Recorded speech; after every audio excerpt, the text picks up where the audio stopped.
up? What's up? What's up, everybody? Not everybody, but everybody. What's really going on? What's popping out here in these streets? Jason, what's going on? What's up? Talk to me. What's What's going on, good? everybody? Listen, how y'all doing? How's your week been so far? How's everything going? It's another Sunday, and we're having another amazing conversation about this great big world we're living in. So how's everything in your world? What have you been up to in this year of 25? What's new with you guys? Excellence. That's all I've been up to. Pushing myself harder, further, helping other people. Because really and truly, if you do everything or try to do everything by yourself and you're not helping others, then you're not succeeding in my book. If you're not uplifting other people, then you definitely missed the program. You know what I mean? I like what you said. Excellence. That's what I'm up to this Oh year. yeah. Excellence. Oh yeah. I love that. Just out the starter gate. So you just gave it to the people. Excellence. Period. No ifs, ands, no buts or boogies. So we gotta have the you know how to have the little sound Right. Hold in on, the hold on, back. hold on. Let's get the thing to pop. Bam. There it is. There you go. Okay then. All right. You got the fireworks going on and whatnot. I see you. I see you tooting your own horn around here. Vincent, what are you up to? Man, just after some of our previous conversations, and just thinking about it and just reflecting on some of our past topics. Just man, I've been on kind of that same pathway and journey myself. Just failure is not an option. Constant affirmations of hey, you got to be your biggest cheerleader. So Hmm. just a lot of different things. Just preparing with different conversations on building your wealth, getting your business started, and just thinking about and maneuvering and positioning myself for whatever may come with this year. Because it's a lot of major shift changing things that are going on right now. And I just been focusing on those things. Not only just what we talk about, just taking some of the things that we do talk about and incorporating it in my own personal life. I love that. I love that. And that's powerful too, because I think a lot of times we will receive some information, but we actually don't download it to our internal hard drive. We'll get the Hmm. information, but it's the download that makes the difference. Today I was actually in this segment and I was in a training.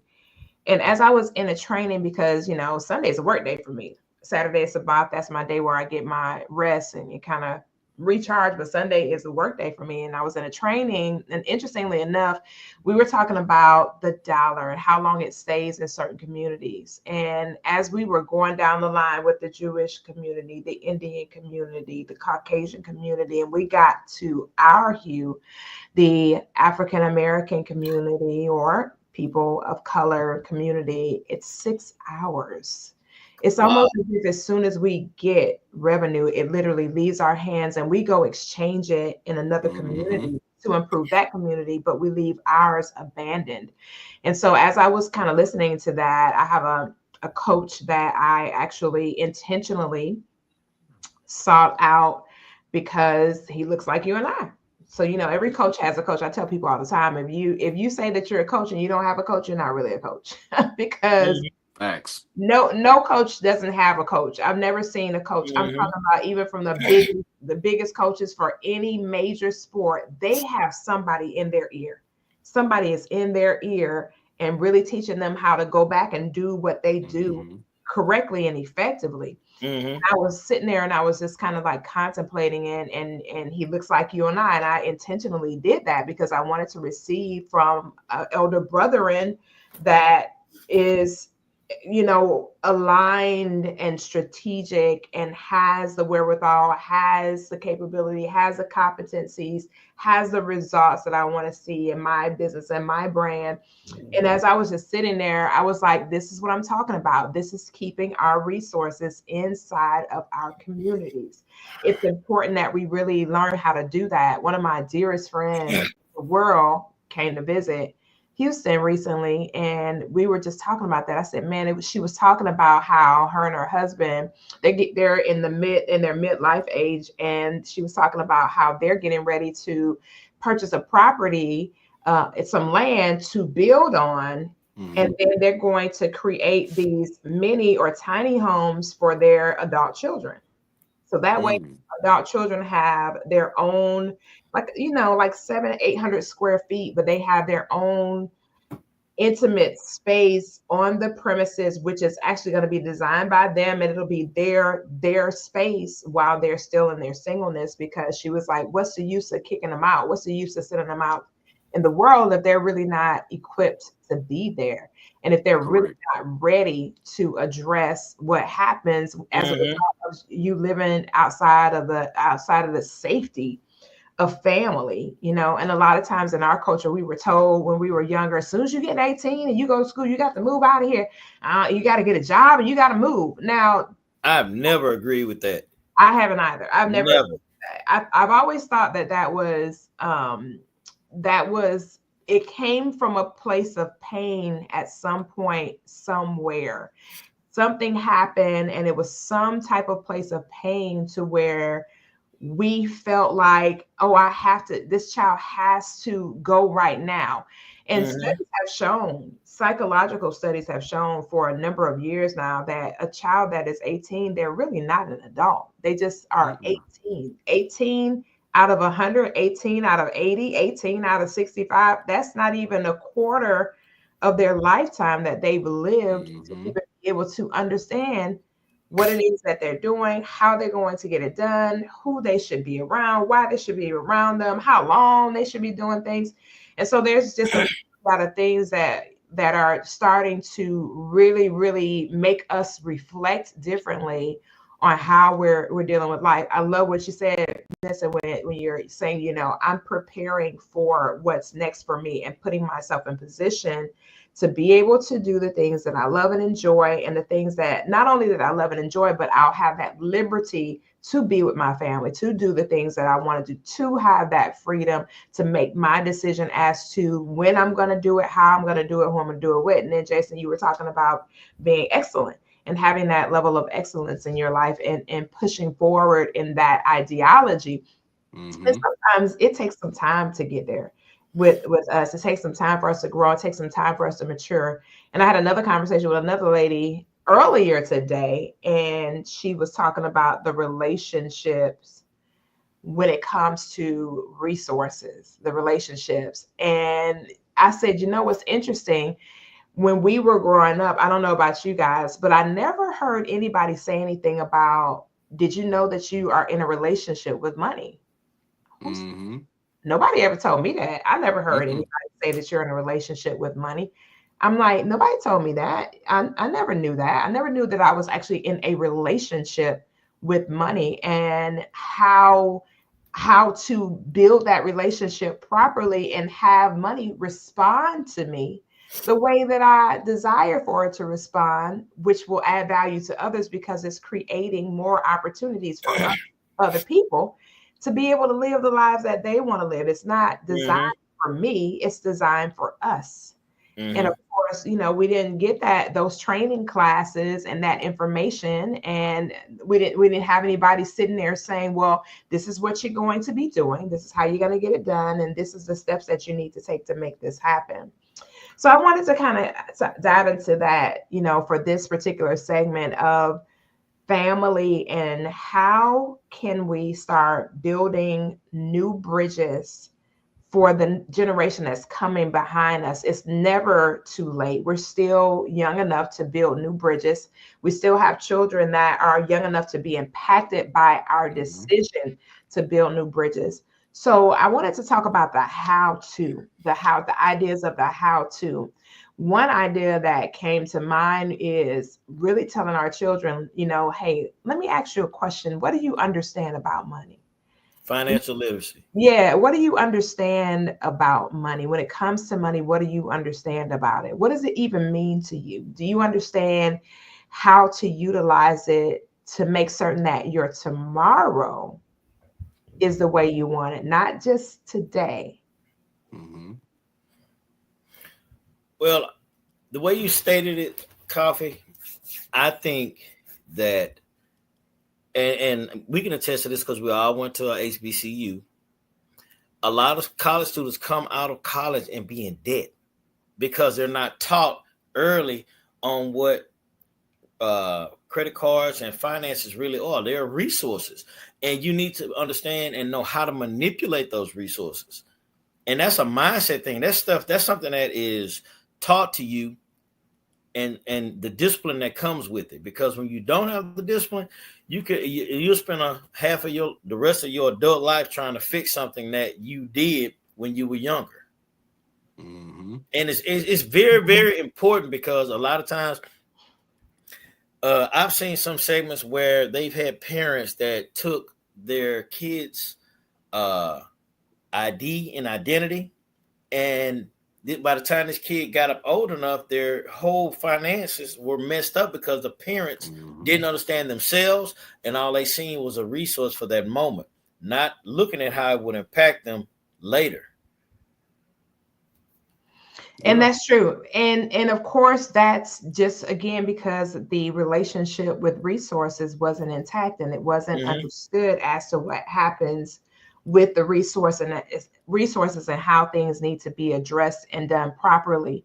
And Mm-hmm. the craziest thing when we think about the system education, it's funny that you mentioned that the system of education doesn't really prepare children or young adults to enter the workforce and be able to write their own tickets, understand what they're doing when they enter the workforce, why they're in the workforce, what industry they really need to be in, and getting their education based on that, their personality, who they are Mm-hmm. as a humanoid, what actually attracts their interest and will keep their attention.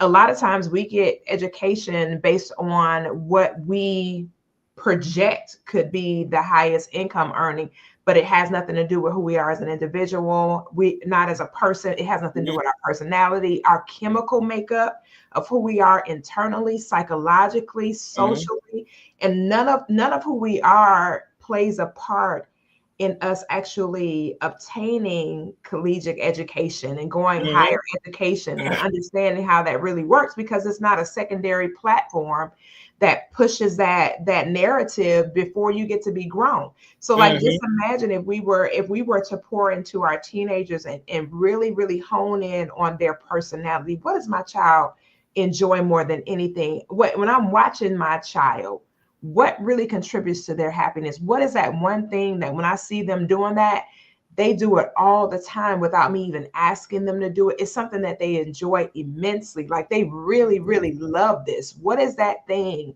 that really, really drives them and makes them happy? It's like that one thing that you look at them and you like, man, they just really love doing this. Let me see Mm-hmm. how I can help them to take this and add it to their life to where they can pivot into something that complements this one thing. What are some strategies that, Jason, I'm gonna start with you. What are some strategies that you've used to identify what contributed to your daughter's happiness? I saw some of them, especially with Kennedy when she was coming up and she was Mm-hmm. obsessed with animals and just loving on animals. And I used to pick at you all the time and say, man, you Dr.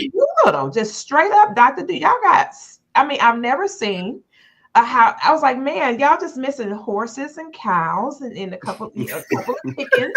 And y'all will be, I mean, you'll be on there. You'll be in there forever.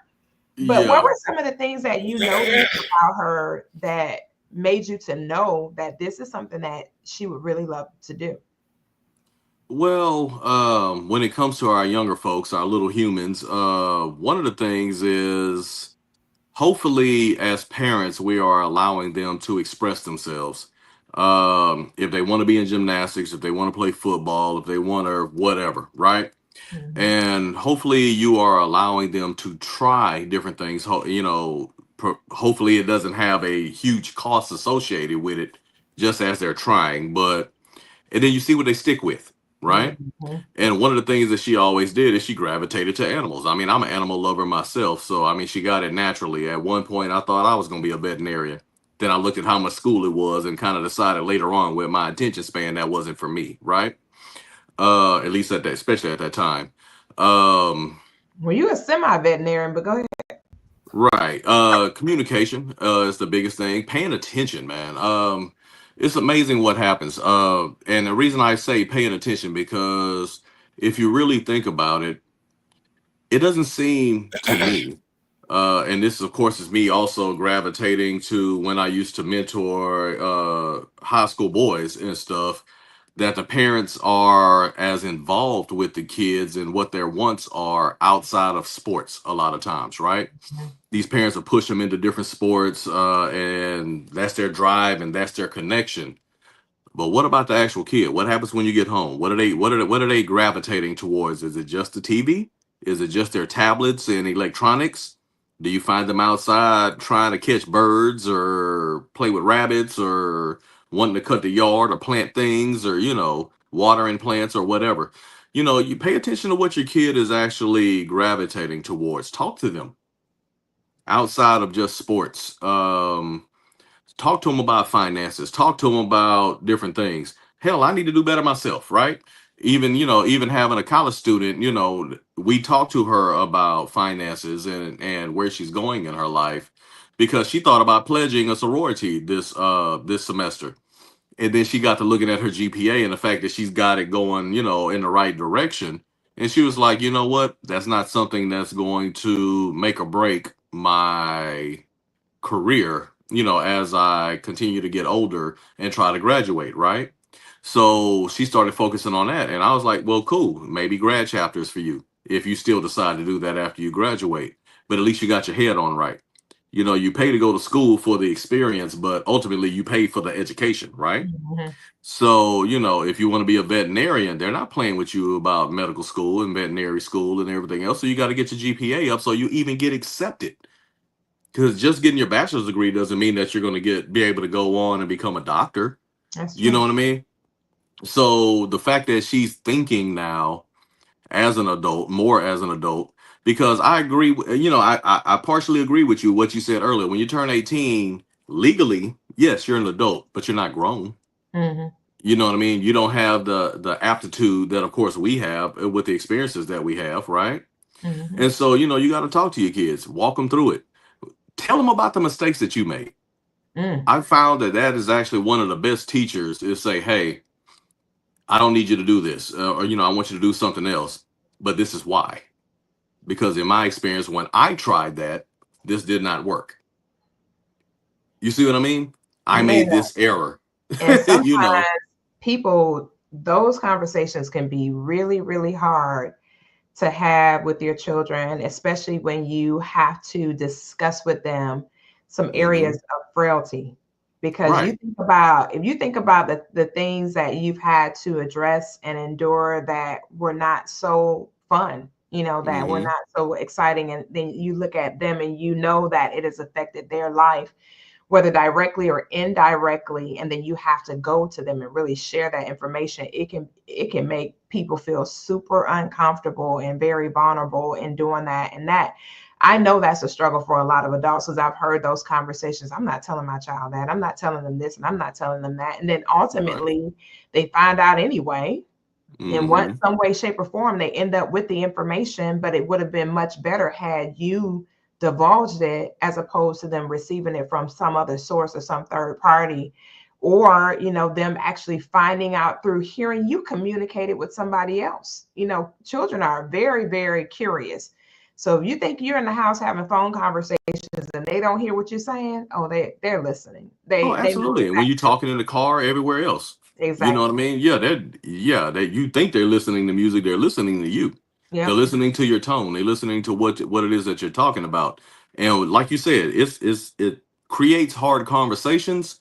But if you truly care, and you truly care about them not going through these same situations that you may have gone through, those are the conversations you need to have. Hey, dad messed up when I was younger, almost got in the gang, almost did this, almost did that. I was hanging out with gangbangers, was in the middle of a shootout, or whatever. You know what I'm saying? Mhm. Whatever that might be, you know what I mean? Or that it might be. Have those types of conversations. And actually, part of the reason why I think I did not get in as much trouble as I could have gotten myself into is because my mom worked in the criminal court. So she used to bring those cases home and have to talk about them a little bit, and was like, I'm seeing she's stressed and stuff. And she would talk about some of the things that she heard. that these people did to kids, that people were doing to each other. I had a dad that, both my parents grew up in the country. I had a dad that was very open and honest about different things that he had done. But he would also let me know that he saw me. Hey, looks like you thinking about doing this. Dad, what do you mean? You know what I'm saying? No, I'm not thinking about that. He's like, yeah, you are. He's like, let me tell you about my experiences with that. And maybe, you can make the right decision. And I can't see, always tell you what to do. that right there is priceless. When you can look Mm-hmm. at your child and you can see, you really actually see yourself in them. You Absolutely. see a strong element of you. It's that God consciousness, basically. Like, wow, Mm-hmm. this is what God really is in human form. It's like me looking at myself in a soul that I helped to procreate and bring into this earth. And I'm seeing literally this, I see myself, I can feel myself coming Mm-hmm. through you and what your decision making and your proclivities and the ideas that you have in your head that you're not sharing with me, but I can feel it, I sense it, and I know you. You don't think I know you, but I really do know you. Think about this. Think Chime in about when you get this. done. Once Jason get done with this thought, chime in, Vincent. Think about this. Every one of us have been asked as an adult, if you could go back, what would you change? Or would you change something? Or would you do something different? And no matter what that it is, there's Mhm. always something that you would say, hey, yes, I would change. So my question to everybody out there is, if you see yourself in your kid and you're paying attention and you see them potentially going a certain route, why would you not speak up then and make that change? Mhm. Because that is you that you're looking at, Yeah, that literally. kid. And you know what's interesting that you say that? I was pondering that the other day. I was like, man, if I could change anything, what would I change? And then I started thinking in my head, it sounds good Mm-hmm. to change something, but ultimately, what does that mean? You would have had a different outcome? Does that really mean you would have had a different outcome? Potentially, yeah. It's no way to really know that, though. You're right. True.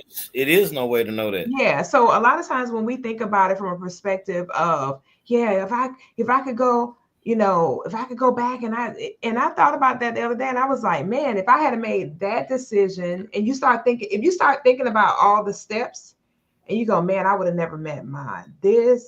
I probably wouldn't Mm-hmm. have my child. This child, I probably would not have done this. So, like, the great things about who you are, you would have missed out on those. I agree. And of course, when I preference that, I'm talking about more or less from a financial and or illegal activity Oh yeah, definitely. side of things. You know what I Mhm, mean? mhm, But yeah, I mean, your experiences are actually, all of our experiences are what actually got us to where we are now. mhm. You know what? And Coffee, you said something earlier, and then I'm gonna chime in on something Jason said. The things that you were describing earlier, the first thing that comes to mind to me is legacy. Legacy doesn't always mean something that you establish. Legacy is also something that you see within them. And Yes. you cater to that because of your experiences, you know how to adjust to them. Mhm, And a lot of mhm. times, I remember Will Smith was in an interview years ago, and he said his greatest accomplishment came from his greatest failures.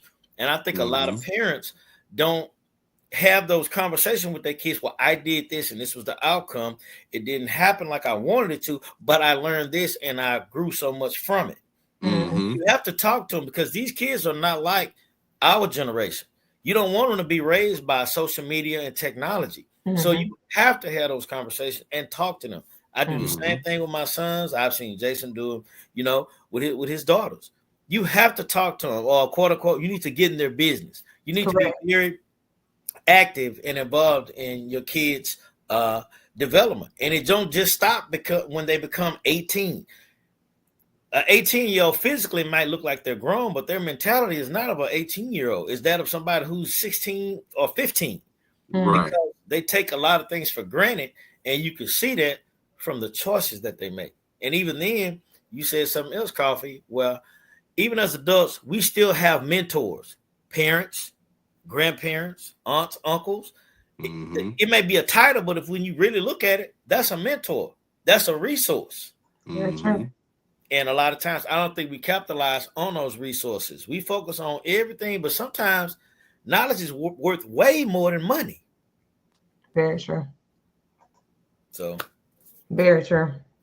And you know what? You just brought up a really, really strong point when you said get in their business. I had a lady the other day that just kind of I I had to really catch myself and not say anything. But she said, my son, whenever he doesn't want to do something, I just let him just do what he does. I was like, no, I'm not getting into a whole debate with him. And I said, isn't your wow. son like 10? Mm-hmm. And a lot of what people are thinking when it comes to liberties, and I understand that a child has to have a voice. I totally get it. Yet there it has to be to a certain extent. The same way with us. There's something Napoleon Hill used to talk about, and he used to say, if nobody asks you for your opinion, then you shouldn't be giving it. So it's kind of like that same concept to have some type of restraint to say, I don't always get a chance to say something because I want to say it. I don't always get a chance to do something because I want to do it. I want to do A, B, C, or D, but that doesn't mean that that's a good idea or something that I should Mm-hmm. be doing.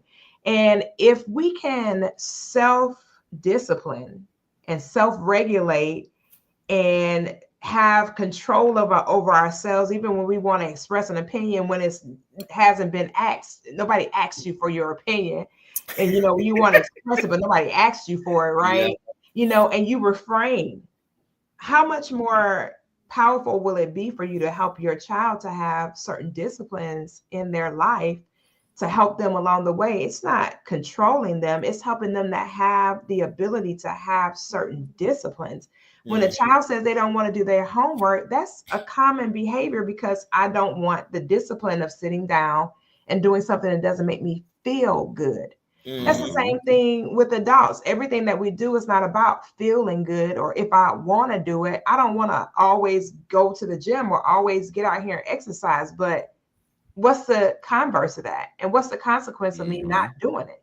Mm-hmm. So a lot of that, when I just listened to her, and I literally just like held my peace when she said what she said, and I just kind of nodded my head, and I just looked at her because I thought that was so sad. But I've seen it so much now, more now than I've ever seen it in all of my educator journey. I've never seen so many parents who refuse to impart their wisdom into their child by helping them with disciplines.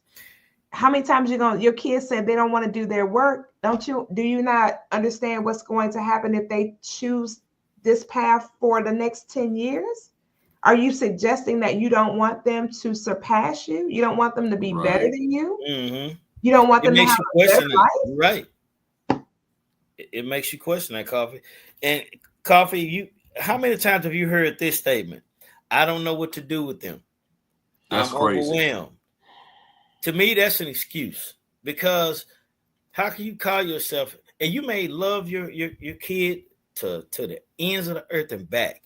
Mm-hmm. Sometimes being a good parent is being a disciplinarian, a structured disciplinarian, to let them know this is not acceptable. This will not be tolerated. No means no. This is what we're going to do. You're only Mm-hmm. thinking in the mindset of who you are now. 10 or 15 years now, you're not going to even think the same way. So I'm thinking about the future you, not the you of now. Mm-hmm. Mm-hmm. And I when you say it's an excuse, it may very well not be an excuse because there are some people who have not learned how to cope with themselves, therefore they cannot cope with what happens with their children. Because if an adult doesn't have healthy coping skills and they don't know how to compartmentalize things when chaos and calamity shows up, they literally collapse under the pressure.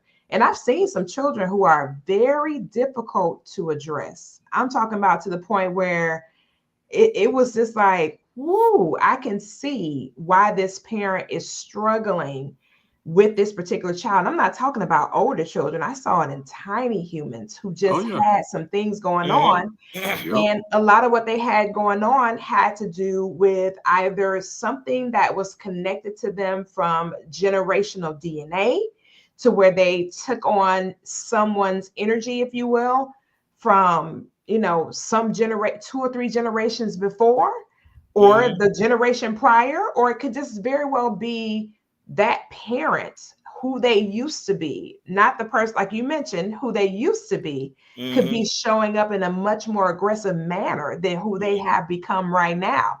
And they're not accustomed to actually addressing that type of person. They don't know what to do with them. It's like you think about it from a perspective of conflict at work.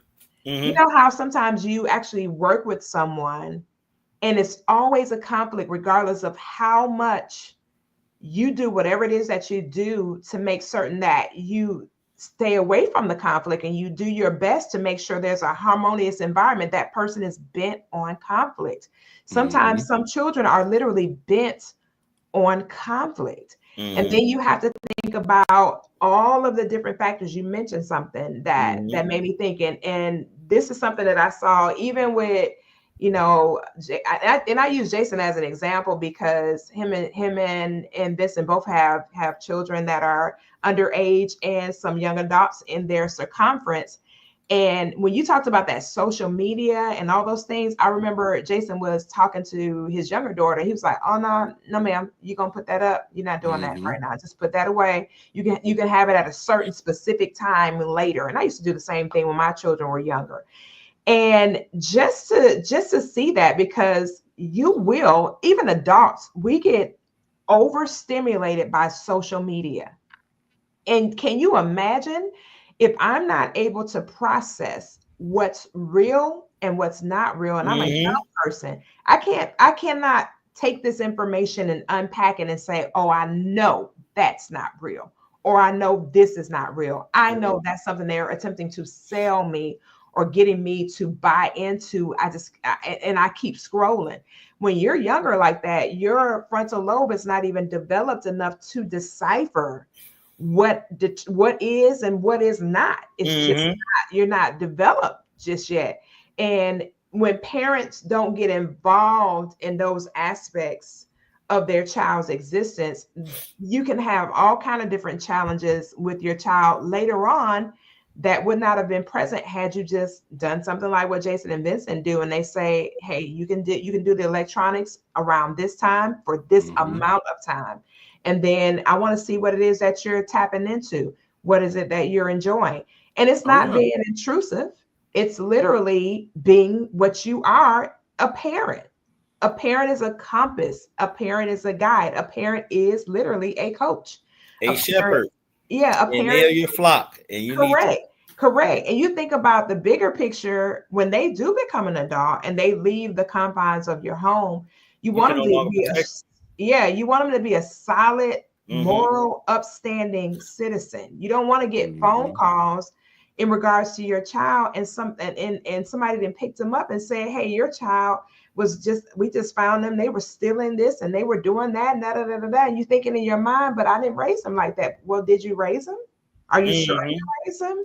Ooh, Are you you said a sure lot that you right there. participated? Are you sure you participated? You know. Landon said something. I'm gonna say this. I'm gonna yield to you guys. Landon said something on well, he didn't say it on the show, but he said it before when we were having one of our conversations before we went live. He was sharing how one time there was this one of his friends or something had encouraged him to go with him to go somewhere. And he said, something inside of me kept telling me not to go. And it was almost like my parents' voice was in my head, like, "Don't go with him. Just don't go with him."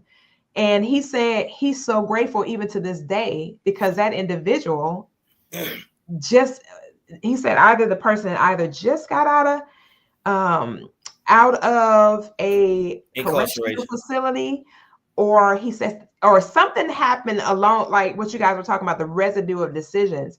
And whatever Mm-hmm. it was, is either they just came out of incarceration or something else that had a long lasting impact on their lives. And he was saying, "Man, when I think about this right now, man, it's no telling where I would have been had I made the decision to go against that compass that kept telling me Mm-hmm. and nudging at me saying, 'Do not go with him.'" Yeah. I heard you say a lot, and I've heard different things. Number one, let's talk to the parents first. You mentioned the parent that was saying, I don't know what to do with my kid. The kid is wilding out. I just pretty much let them do what they're going to do. Here's the deal. Should you do that from time to time? Minimally, probably yes. Let them kind of get away with a little bit. You can't be an over disciplinarian as well, Mhm. right? Mhm. However, it starts when they're young. When you're thinking that they're cute and these little curse words and this little attitude and this little booty shaking and everything else that they're doing is just so cute. Well, when they get older, if you didn't start correcting those activities and the attitude and everything at a younger age, it's going to be very hard for you to do when they're older. Number one. Number two is if you have your own traumas that you're dealing with, it's time to go ahead and be an adult about that and seek help. Work on the things. And sometimes the best way to work on them is working with your kid to actually direct them in the right direction. Like I said, you don't have to be a boss to the point to where everything you're doing is pointing your finger and say, do this, do this, do this. Be a leader. And a lot of times being a leader is being transparent. Hey, mom is dealing with some stuff. Dad is dealing with some stuff. I went to a stage play on Saturday and they hit on a whole bunch of different subjects. One of them was suicide. I know my youngest daughter, hopefully she don't get mad at me for saying it, but it was something that she dealt with, in her mind about a year or so ago. Well, after the play, it resonated with her because that was one of the subjects that came up in the play. Well, I took that as an opportunity to be transparent without oversharing, what all I went through at the time. And I was like, well, you got it honest because your dad had challenges with some of that at times and those thoughts back when I was in high school and at times in college as well. It's like, but you need to understand that those challenges and stuff that you're thinking that you're having, if you did decide to hurt yourself, you basically pass those challenges on to your family. And not only did you pass those challenges on to your family, but now they have the other challenges of having to deal with the death of you as well and the emotions that come along with that as well. So not only are they dealing with the challenges you had, but they're also dealing with the challenges that you just presented, right? So use that as an opportunity for therapy for yourself and actually work on yourself. Don't sit here and try to hide it because you're expected to be perfect. There's no guidebook to being a parent. That's The three true. of us here are parents, and none of us got a guidebook on how to do it Mhm. correctly or Mhm. 100% right. Right? There's no you got an A or a B minus or anything else outside of watching your kid as an adult be successful. The second thing is if you're a Bible thumper or you're real religious or anything like that. What does it say? Spare the rod, spoil the child. Stop giving these kids all of this leeway and stuff. You got to keep in mind, part of the reason why you as a parent are successful is because you went through things that you didn't like. Maybe you did get a spanking. Maybe you did get your computer or your Atari or your bike taken away from you for a while, or the telephone or whatever the case may Ooh, he be. said Atari. Come on I'm now. just saying, I mean, if you're a Telling parent your right age now, for then most real. likely, you've been through some stuff. You know what I mean? Hey, I'm a Gen Xer, man. Hey, it is what it is. I Jason, love you But, it. can't talk about a ColecoVision. I'm done. right, right, right, right. Man, But you he had said something taken away from you Atari. that made you uncomfortable, Pac-Man. and when you went through that season of being uncomfortable, it created thoughts, and it also created change in your life, and it helped Mhm. direct you. Direct that child. Mhm. Don't give up because really and truly, how you gonna sit here and let somebody who can't pay for themselves dictate what happens in your house? That's the way I think about the stuff. You got a 10-year-old that's gonna tell you what you're gonna do or what you're going to do for them when if you weren't to do it, they couldn't do anything about it anyway. They can't Mhm. feed themselves, can't go get a job, Mhm. can't go get their own clothes, but you're gonna let them tell you what to do in your house. It's Mhm. time to start correcting, a lot of this bad behavior and stuff, and it's time to start raising our kids. And that starts with communication, but it also starts with us being real with ourselves. I And yield the mic. you mentioned a couple of things. One thing about the spirituality, sparing the rod, spoiling the child, and I want to make sure we qualify, what you just mentioned. Mm-hmm. And that's about the power to correct and redirect behavior. Sparing Yep. the rod is the correction to Correct. discipline. Even the creator of the universe corrects us Mm-hmm. in ways where, when we make certain decisions. I'll give you a perfect example. There's this book that I read a long time ago called The Power of Your Subconscious Mind. And Dr. Joseph Murphy, he wrote another book, and he had another, and that name escapes me, but there was this guy who was actually cheating on his wife. He was constantly cheating on Mm-hmm. his wife. He kept messing with this chick. He just would not let the chick go. And he was like, he went to his therapist, and the therapist was like, what is going on with you? He said, I just can't let her go. I just really love her. Yada yada yada yada yada. And all the while, his business was going in the tank. His business was Mm-hmm. literally going in the tank. And he kept saying, I don't even understand. I've made millions of dollars, da da da da. And every time I touch my, something's always going awry in my business. And so Dr. Murphy asked him, he said, let me ask you a question. When did the demise of your company start happening? He said, oh, you know what? Now that I think of it, it was shortly after I started having an affair. He said, do you think Mm. that may be the reason why your business is going in the tank? And so he began to kind of really help him to unpack that behavior. And when he began to unpack it, he came to realize that the reason why he was being disciplined in his resources because he was destroying his family. And he Mm-hmm. literally was being disciplined in his resources. And when he made the decision to lay that behavior down, his business started going in the right direction again. And Mm-hmm. so even in that, we're corrected. Even nature corrects itself. Even nature will Mm-hmm. correct the errors that nature makes. Like, seriously, if you ever look at nature, nature is not going to, you're not going to have a bunch of storms that happen over and over again for a decade, 2, 3 decades. Nature corrects itself in that Mm-hmm. after the storm, you'll have harvest for 2, 3, 4 years before another storm ensues. So Mm-hmm. nature even has the ability to correct itself. So as parents, we have to really hone in on that.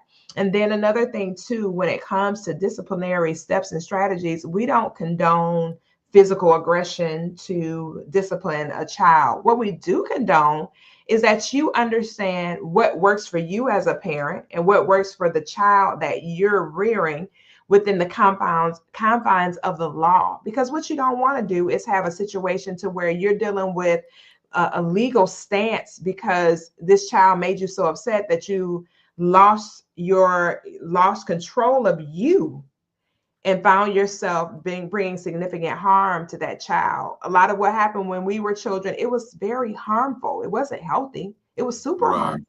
But of course, our parents did not know that there was a better way to get the result that they were after.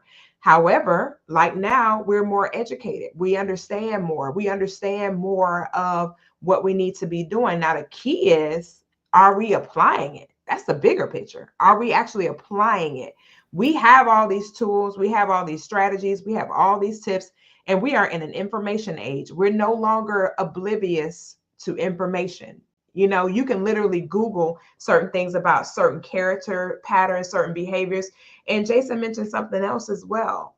Go and seek support. There are more than enough opportunities and enough actual agencies where you can seek out support to help and assist you with what's going on with your child. Some things are just a matter of them actually having somebody to talk to and having outlets, because a lot of what our children go through, we're oblivious to it because they don't even feel confident in themselves, let alone sharing with us what they're experiencing when they walk out of our door. A lot of these children are being attacked and they're being abused, not only by the people that we're supposed to trust them as educators, but some of their peers are super, super aggressive and not pleasant at all. They're doing some really Mm-hmm. bad things to children. And so a lot of times a child just doesn't feel comfortable. And when they get in front of somebody that's a non-biased entity, a lot of times they have that outlet that they need. So sometimes when they're acting out, it's because they need help. It's because they need somebody else, another sounding board outside of you. Because Mm-hmm. we all know that as parents, we always sometimes we want to solve something and it doesn't need to be solved. They just need us to hear them. Very Koffe, you true. said something, and I want to revisit the statement and bring some greater clarity on what I was talking about with no excuses. Like you said, there's so many entities out there where parents, even if they don't know, not saying that even then that they won't have that push to do it, to help you with some of the issues that are going on with the kids. And a lot of it, like Jason said, can be fixed when they're young. A Mm-hmm. lot of parents are not tending to these behaviors early. Well, you won't Mm-hmm. have issues of someone putting their hands on a kid and possibly, it going sour and in a bad direction. It can stop early. Mm-hmm. And I think a lot of them, it gets so far gone. That's when you hear those comments. I don't know what to do. I've tried everything, but did you really? Hmm. And see, Speak on it. only they know that, because you don't want to be judgmental, because some people just don't know. They didn't come from a background where they had parents that communicated to them. That's why I say a lot of this stuff is a lack of communication, or a lack of understanding the importance of communication. And they need it. Even now, like you said, this being a parent didn't come with a strategy guide. Okay, you need to do this. But luckily, myself, you, and well as Jason, you had a resource there, which was your parents. Thank you. And they were, and not saying that they had all the answers, but they Mm-hmm. had some kind of foundational principles to instill in you. Mm-hmm. But everybody doesn't have that. But then it poses a question of this: has someone approached them, and were they really ready to receive what they were going to tell them? And see, Mm-hmm. that's another issue that I think that I think is a problem within our own culture, man. No, these are our babies, and you can't say you really love them if you're not really pouring into them like you could. Mm. You might not be able to give them financial things, but wisdom and knowledge, like I said, is free. Mm-hmm. And teaching them to say, okay, my mom and dad may not have had all these resources, but they gave me enough to show me how to seek it out, how to research to find the help. Mm-hmm. Like I said, it's a lot of different entities out there to help, man. Case in point, what we're doing right now. Mm-hmm. So I hope everybody out there, I hope you guys are really taking in and really in absorbing a lot of things that we're saying. And that's the whole purpose of our show, is to, inform you guys. And Absolutely. understand, what you don't teach them, they're going to learn one way or another. So I'd rather it come from me. Either Yeah. the way I Mm-hmm. look at it, either I can teach them or the streets can teach them, or a cop or Yeah. something. Right? Mm-hmm. And That's why it's you important. don't want that for sure. You definitely don't want that for sure, because at the end of the day, when the dust settles and the smoke clears, and then you have to learn how to create a village. That's the one thing Mm-hmm. that I had to learn, was how to create a village and vet the people that are the villagers. It's so Mm-hmm. important that when I was younger, I didn't vet well, didn't know, I was way too trusting. And as I matured, I became more and more of an interviewer and an observer and not an engager. When Mm-hmm. you're looking to develop a village, you got to not be engaged, and you've got to observe, you've got to watch, you've got to pay attention to people's patterns, what they actually do with in their own homes and with their own families, Mm-hmm. how they respond to their own children, how they live their lives. You got to get over, you got to go to where they are to see how they live, and not have your children around to do these explorations and interviews, so that you got to go and see what kind of energy, what do you feel when you walk into their home?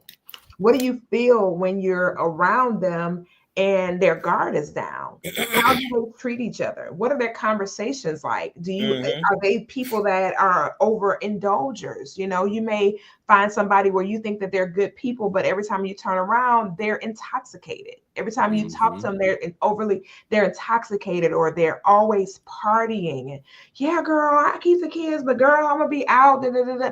You don't want your children around individuals like that. And it's not to suggest that they're good, bad, or indifferent, but you're attempting to rear a child, and you're attempting to rear them to a strong, solid, moral, upstanding citizen. And you want to minimize negative influences. You want to Mm-hmm. minimize it. You don't want your children around people like that on a continuous basis where you're dropping them off. I had a friend who went so far as to, they never dropped their children off. If they were going on vacation and they were going out of town, the kids went with them. They Mm-hmm. did that the whole time that their children were underage. This is the sacrifice we're going to make certain that our children are around the people that we have the control. We have this within our power to control, and we're going to control it. Mm-hmm. And initially people used to say, well, y'all never get no time together. Well, we chose the time together before we procreated. We'll get time Mm-hmm. together after these children get to be adults.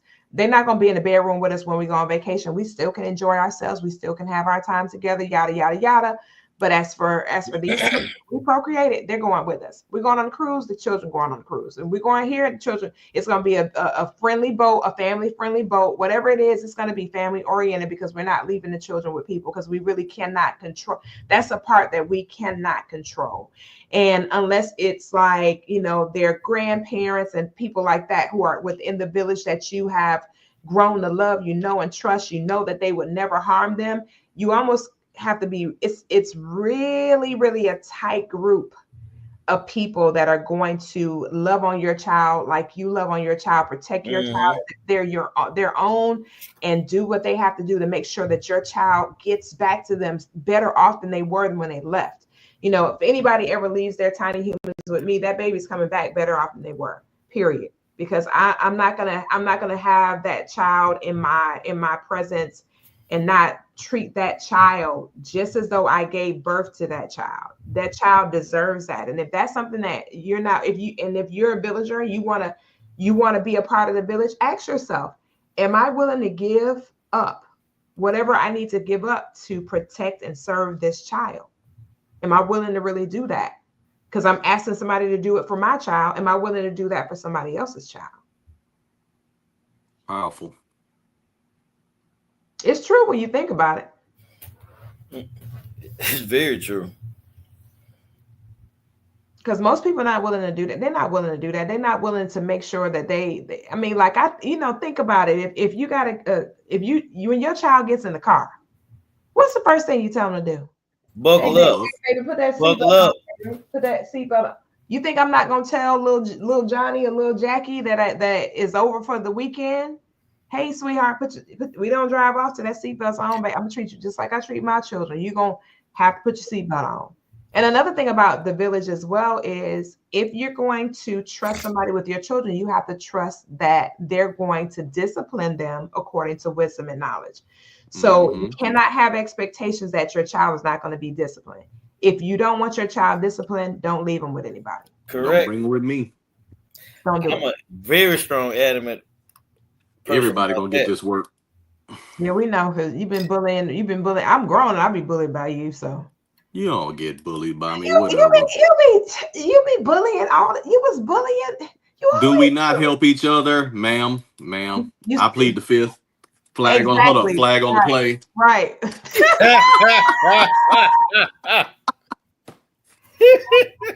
Y'all see how But you know what? Iron sharpens iron. And I mean, that's the Very thing. true. And when she's talking about me bullying her, well, all she's saying is that we've known each other for what, 15, 16 years? Correct. And basically, I mean, iron sharpens iron, man. And we hold each other accountable. Trust me, she gets on me too. She definitely gets on me too. I ain't never did. He's I not don't the know. She only playing one. victim, I but don't know she what gets him on me talking too. about. I don't know what He's him not talking the about. only one. Me and Jason been doing this for years. Correct. And sometimes we have to have tough conversations. Yep. Hey, dude, we need to bro up. If it Yep. comes to hands, it comes to hands. But we're adults, so it should never come to that. But we need to have a talk. Mhm. And a lot of times it's tough love. Sometimes it goes my way, sometimes it goes his. You know what I mean? But that's the thing, and that's the reason why we're able to continuously grow. And see, again, Koffe, you and I have been on podcasts for years now, right? Mhm. And think about it. When you met Vincent, what did you see? You saw a young man that was about his business, right? Are you asking me? No. I would like to. Well, he's on the podcast now, so I'm just saying, I would just definitely like to believe that you saw a young man that was about his business, that was posturous, etc. You know what I'm saying? And I would like to believe that's the reason why you invited him on the show. But see, that goes for the parents that we're talking to. Who is in your corner? Who's going to hold you accountable?